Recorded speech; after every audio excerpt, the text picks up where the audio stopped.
আসসালামু আলাইকুম সুপ্রিয় দর্শক শ্রোতা কৃষি বিষয় ইউটিউব চ্যানেলের পক্ষ থেকে সবাইকে জানাই আন্তরিক শুভেচ্ছা ও অভিনন্দন।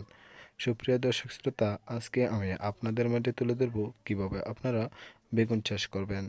যারা নাকি বেগুন চারা রোপণ এবং চারা রোপণের পূর্বে কী কী কাজ করবেন তা সব কিছু কিন্তু থাকছে আজকের এই ভিডিওতে। যারা নাকি বেগুন চাষ করতে চাচ্ছেন তারা আজকে আমার এই ভিডিওটি দেখলে ইনশাল্লাহ অনেক উপকারে আসবে। কারণ বেগুন চারা রোপণের পূর্বে অবশ্যই আপনার মাটিকে ভালো করে প্রস্তুত করে নিতে হবে। মাটি প্রস্তুত না হলে কিন্তু আপনার বেগুন চারা তেমন ভালো হবে না, সেই জন্য আপনাকে অবশ্যই মাটি প্রস্তুত করে নিতে হবে। হ্যালো ভিউয়ার্স, আপনি যদি এখানে খেয়াল করেন দেখতে পাচ্ছেন আমরা বেগুন চারা রোপণ করার জন্য বেগুন খাঁটা থেকে কিছু চারা সংগ্রহ করে নিয়েছি। চারাগুলো যদি আপনি খেয়াল করেন দেখতে পাচ্ছেন চারা গোড়ায় কিন্তু কোনো প্রকার মাটি নেই, কারণ চারা গোড়ার যে শিকড় আছে এই শিকড়গুলো কিন্তু আপনি মাটি সরিয়ে তারপরে কিন্তু রাখতে হবে। যদি শিকড়ে কোনো প্রকার মাটি থাকে তাহলে কিন্তু এই চারা আপনি রোপণ করলে তেমন কিন্তু চারা শক্তি পাবে না, চারা তেমন কাজ হবে না। সেই জন্য অবশ্যই আপনাকে কিন্তু মাটিগুলো সরিয়ে তারপরে কিন্তু আপনি এই চারা রোপণ করতে হবে। দেখতে পাচ্ছেন আমরা কিন্তু খুব সুন্দর করে এই মাটিগুলো চারা শিকড় থেকে সরিয়ে নিয়েছি, যাতে করে আমরা রোপণ করতে পারি খুব সহজে। ভিউয়ার্স, আপনি যদি এখানে খেয়াল করেন দেখতে পাচ্ছেন আমরা যে চারা নিয়েছিলাম এই চারাগুলো কিন্তু আমরা আমাদের এই মাটিতে খুব সুন্দর করে কিন্তু রোপণ করে ফেলতেছি।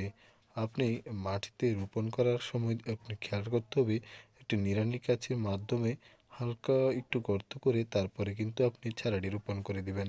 ভিউয়ার্স, এখানে দেখতেই পাচ্ছেন আমরা কিন্তু একটি নিড়ানি কাছির মাধ্যমে হালকা একটু গর্ত করে তারপরে কিন্তু চারাটি খুব সুন্দর করে রোপণ করে দিচ্ছি। আপনি এভাবে আপনার প্রত্যেকটা চারা একটি নির্দিষ্ট দূরত্ব অনুযায়ী রোপণ করে ফেলবেন। যদি আপনি নির্দিষ্ট দূরত্ব নিয়ে রোপণ করেন তাহলে কিন্তু পরবর্তী পরিচর্যাগুলো আপনার জন্য খুবই সহজ হবে। সেই জন্য অবশ্যই আপনাকে চারাগুলো রোপণ করার জন্য এভাবে হালকা নিড়ানি কাছির মাধ্যমে একটু গর্ত করে রোপণ করতে হবে। রোপণ করা শেষ হয়ে গেলে অবশ্যই আপনার এই চারাগুলোয় পানি দিতে হবে। ভিউয়ার্স, এখানে যদি আপনি খেয়াল করেন দেখতে পাচ্ছেন আমাদের চারাগুলো যে রোপণ করেছিলাম, রোপণ করার পরে কিন্তু আমরা এই চারাগুলো হালকা করে একটু পানি দিয়ে নিচ্ছি। যদি আপনি পানি দিয়ে দেন তাহলে কিন্তু এই চারা খুব তাড়াতাড়ি সে জিওল ধরে দেবে এবং চারা খুব তাড়াতাড়ি সুস্থ হয়ে যাবে। সেই জন্য অবশ্যই আপনাকে এই চারা গোড়ায় হালকা করে একটু পানি দিয়ে দিবেন। আর এই পানি দিয়ে দিলে চারা খুব দ্রুত দ্রুত বেড়ে যাবে। ভিউয়ার্স, আপনি যতগুলো চারা রোপণ করেছেন প্রত্যেকটি চারাই আমি যেভাবে পানি দিচ্ছি আপনি সেভাবে একটু একটু পানি করে দিয়ে দিবেন। এভাবে আপনি 3 দিন পানি দিবেন, ইনশাল্লাহ আপনার চারা খুব দ্রুত হারে বৃদ্ধি পেতে থাকবে।